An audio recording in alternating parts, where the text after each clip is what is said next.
जो इंसान अपने आप को नहीं ढूंढता वो दूसरों को कैसे ढूंढ पाएगा। जो अपने आप को नहीं ढूंढ सकता यानी अपने आप को जानना, अपने अंदर की आत्मा का दर्शन करना, अपने अंदर ज्ञान का जो प्रकाश है उससे अपना जीवन प्रकाशित करना। जब अपना जीवन प्रकाशित हो जाए तब दूसरों की खोज आसानी से की जा सकती है। जब हम ध्यान लगाते हैं तब हमें हमारे अंदर की आत्मा के दिव्य दर्शन होते हैं और आत्मा के दिव्य प्रकाश में ही हमें उस निर्विकार के दर्शन हो जाते हैं। इसलिए कहते हैं कि पहले अपने आप को खोजो। जो अपने आप को खोज लेता है वो मालिक को भी खोज लेता है। कोई भी इंसान बदलाव का स्वागत सत्कार करने से हिचकिचाता है। ये इंसान का चंचल मन है जो सबसे पहले बदलाव के बारे में सोचकर ही शंकित होता है। और फिर इंसान का अहंकार है जो बदलाव को स्वीकार ही नहीं करने देता। स्वागत करना तो दूर की बात है। जो इंसान हालात की नजाकत को समझ लेता है, जान लेता है, वो बिना झिझकते हुए बदलाव को स्वीकार करता है। कुछ लोग मजबूर होकर झुक जाते हैं और आने वाले बदलाव का स्वागत करते हैं, लेकिन कुछ लोग हालात की गंभीरता को नहीं समझते हैं और न समझना चाहते हैं। वो न झुकते हैं और न ही अपने साथ अपनों को झुकने देते हैं। इसलिए इंसान को वास्तविकता यानी सच्चाई को जानना चाहिए, सच्चाई को स्वीकार करना चाहिए। इससे इंसान के दुखों की तीव्रता कम होती है। हालात से समझौता करने में कोई अपमान नहीं है, क्योंकि हालात से समझौता करके इंसान एक दिन हालात पर जीत हासिल कर सकता है। सबका मालिक एक। जान पर आफत आने के बाद भी जब सही सलामत बच जाता है तब इंसान को इसे मालिक की कृपा समझकर मालिक के कृतज्ञ रहना चाहिए। इंसान को तब ये जान लेना चाहिए कि मालिक ने उसे अपने आप को बदलने का एक मौका दिया है और इंसान को उस मौके का फायदा उठाते हुए मालिक की भक्ति में अपना दिल लगा देना चाहिए। इंसान की जान बचाने का मतलब ही है इंसान को नई जिंदगी मिलना, इसी जन्म में इंसान का पुनर्जन्म होना।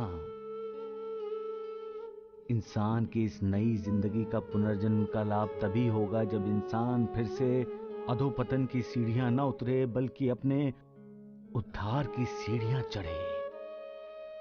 बुरे काम, बुरे ख्याल छोड़ दे,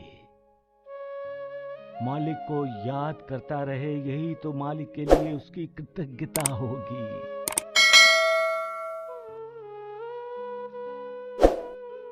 सबका मालिक एक। साधु संतों के लिए कोई भी कार्य असंभव नहीं होता गुरुदेव। उनका कार्य, उनकी लीला, उनके संकेत, उनकी भाषा सामान्य लोगों की समझ में नहीं आती गुरुदेव। किसी गांव के बाहर एक साधु रहता था, अपनी साधना में ही रहता था। एक दिन एक मुसाफिर आया, साधु से पूछा,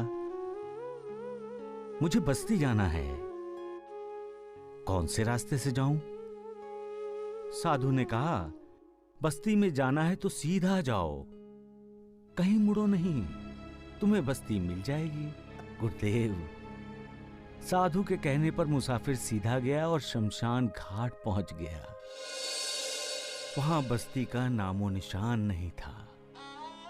मुसाफिर गुस्से से लौट आया और साधु से बहस करने लगा, मुझे बस्ती का रास्ता चाहिए। साधु ने कहा, अगर तुम शमशान घाट पर जाना चाहते हो तो बाईं तरफ चले जाओ। परेशान होकर मुसाफिर बाईं तरफ चला गया। सोच रहा था यहां हर तरफ शमशान ही शमशान है क्या, लेकिन जब वो बाईं तरफ के रास्ते से गया तो जिस रास्ते से वो चल रहा था वो बस्ती थी। मुसाफिर ने भी साधु से यही कहा था, गुरुदेव क्या आप सबका इसी तरह मार्गदर्शन करते हैं? साधु ने कहा, जैसी मेरी समझ है वैसा ही मेरा समझाना है। जो शमशान में चले गए हैं वो हमेशा हमेशा के लिए वहां बस गए हैं, इसलिए मेरी समझ के अनुसार वो बस्ती है। और जिसे तुम बस्ती मान रहे हो, वहां के सारे शमशान जाने की तैयारी में लगे हैं, अर्थात वहां कोई बसा नहीं है, इसलिए मेरे लिए वो शमशान है। गुरुदेव, ऐसी होती है साधुओं की भाषा, ऐसे होते हैं उनके संकेत। गुरुदेव, हम जीवन के चारों तरफ देखेंगे तो हमें मृत्यु ही दिखाई देगी, दुख, पीड़ा, चिंता ही दिखाई पड़ेगी, कुछ सार नहीं दिखाई देगा। दिखाई देगा तो सिर्फ आसार, सिर्फ अनर्थ दिखाई देगा, अर्थ नहीं। जब इसका ज्ञान होगा तब एक प्रकार की प्यास पैदा होगी हमारे अंदर। उस ज्ञान से लगेगा अगर ये सब आसार है, व्यर्थ है, अनर्थ है, तो सार क्या है, अर्थ क्या है? अगर ये सब व्यर्थ है तो सार्थक क्या है?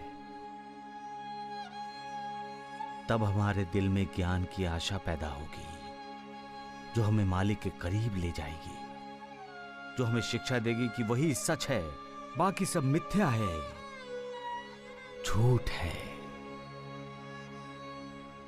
सबका मालिक एक।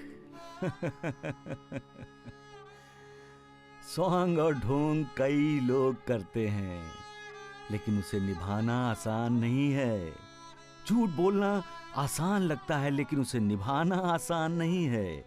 जो स्वांग करता है उसे मन ही मन डर होता है कि उसका स्वांग कोई पहचान तो नहीं जाएगा। झूठ को हमेशा सच से डर लगता है और वो हमेशा सच से दूर भागता है। नकली दाढ़ी मूछ भला सत्य के तेज को छुपा सकती है। झूठ बोलने का मतलब ही है मालिक पर अविश्वास दिखाना, मालिक से दूर जाना। और सच बोलने का अर्थ है मालिक की पूजा करना, मालिक के करीब जाना। श्रद्धा और भक्ति इंसान के दिल में विश्वास पैदा करती है, और जो विश्वास करता है वो कभी झूठ बोलता ही नहीं। मालिक है, मालिक है, बाकी सब मिथ्या है, झूठ है, वो अकेला ही सत्य है। इसलिए सत्य बोलना, सत्य की राह पर चलना, सत्य की पूजा करना मालिक की भक्ति करने जैसा ही है। सबका मालिक एक।